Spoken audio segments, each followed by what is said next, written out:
There are many records available to show the arrival and lives of the Indian Muslims to Malaysia, which can be traced back to many centuries ago. The beginning of their arrival was via trading. To promote this nation, the Indian Muslim community had participated exceptionally in every field.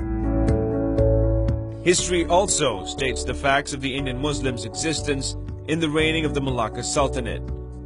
Via the historical point of view, the relationship of the Indian Muslim community, especially the Malabar Muslims from India, with this nation can be traced back to approximately 500 years ago. For a record, our history, Indian Muslim came to Malaysia as a merchants, and even they regarded as a Saudagar di Raja. They are greatly involved in the import and export trade industries. Ships are seen on shores of Penang and Port Klang merely to send the goods of the Indian Muslims. The Indian Muslims promoted building of schools at their business areas and established worship places in their vicinity. This is the reason why Indian Muslim mosques can be seen in every city in Malaysia. From the past to the present day, the Indian Muslim community greatly contributes to this country's financial growth. Munshi Abdullah, who was the father of the modern literature, contributed greatly for the growth of the Malay language. Indian Muslims, who were the pioneer in setting up media industries in Malaya, nasi kandar, bean porridge, mee goreng, rojak, pasambo, bread, kueh, jewelries, money exchange, various grocery stores, medicinal products, bookstores, book publishing, newspaper publishing, and many more were the trades they ventured in. And hence their life progressed, and in return, they contributed to the progress of the country as a whole. If you go back to history, most of the Indian Chamber of Commerce in the country was formed by Indian Muslims. Indian Muslims were not only active in trade, but also in forming many non-profitable organizations for the benefit of the community. To name a few, the first Selangor Indian Chamber of Commerce president was the late R.E. Muhammad Qasim, popularly known as Raja Saudagar.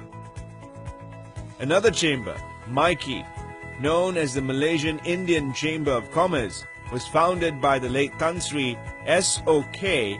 Ubaidullah, who was the president too. It's also worth mentioning that Tan Sri S.O.K. Ubaidullah had also started the Negeri Sembilan Selangor Indian Chamber of Commerce during his era. There are a number of successful Indian Muslims who have achieved the big time in trading and in the service industry. Approximately 15,000 Indian Muslim eateries, both big and small, are being operated in our country today. All of these eateries serve only halal food to the people. About 400 money exchangers are operating in Malaysia to date, and out of these about 280, which are approximately 70%, are being operated by the Indian Muslims. About 15,000 small to medium-sized grocery stores are being operated all over the country by the Indian Muslims. On an average, Indian Muslim businesses make an annual turnover of approximately 170 billion ringgit to 180 billion ringgit. If you look at the history, most of the Indian Muslims were successful because of their own initiative and they are self-driven. Through these trades, the taxes are being paid promptly to the government. It is also worth mentioning that the Indian Muslim traders contribute an average of a few million ringgit in GST, or goods and service tax, every month to the government. Today, Barakat Store, Maidin, Hanifa, Jackal, Masa College, Side Foods, and many more renowned companies are being run by the Indian Muslims. The third generations of Indian Muslims now have come very powerful. Our members have more than 65 businesses and we are very astonished to see them. And those businesses are untraditional to Indian Muslims. Malaysian Indian Muslim Chamber of Commerce and Industry, Mimcoin, is a non-profit organization established in the year 2012. Mimcoin's objective is to create a platform for the Indian Muslim community in business among the entrepreneurs throughout Malaysia. With Mimcoin, we are here to give them the additional drive through government assistance, to training, and many more information through networking.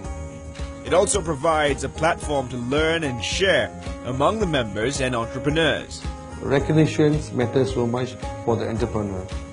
I get motivated when I am recognized, so that this Golden Dinner Award is going to motivate the winner and bring them to greater heights. While engaging traders and merchants, Mimcoin is persistently striving hard to regain its community's lost glory. Let there be a golden era once again. A clap of many hands is louder and stronger than a clap of a pair of hands. Let's unite and regain our glory. Mimcoin boleh.